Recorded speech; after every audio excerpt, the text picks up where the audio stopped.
आयतारा राती पश्चिम बंगाल आणि बांगलादेशातल्या दर्यादेग वाठारांनी रेमाल हे चक्रीवादळ दाखल झाले। या चक्रीवादळाक लागून भिरांकूळ परिस्थिती उप्रासल्या। पळयात पुराय बातमी।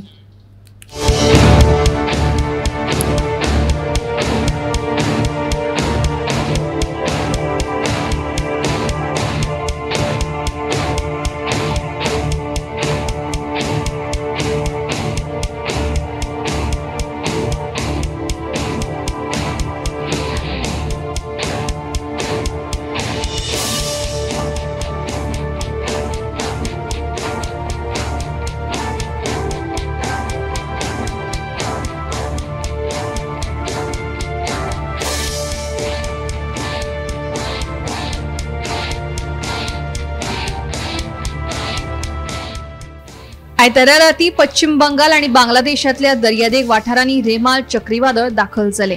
दर्या खवदळिल्ल्यान भिरांकूळ परिस्थिती उप्रासल्या। जे लोक दर्यादेग वाठारांनी रावताले तांकां सुरक्षीत थळार स्थलांतरीत केल्यात। काय वाठारांनी खूबच वाईट परिस्थिती निर्माण जाल्या। या चक्रीवादळात दोगांक मरण आयिल्ल्याचे उक्ताडार आयला। भारतीय हवामान खाते चक्रीवादळाच्या दरेका हालचालीचेर लक्ष दवरून आसा। चक्रीवादळाच्या या परिस्थितीचो प्रधानमंत्री नरेंद्र मोदी हांणी लेगीत नियाळ घेतला। तशेंच आपत्ती दळाचे दरेकी 16 युनिट दर्यादेग वाठारांत तैनात केल्ल्याचे कळटा।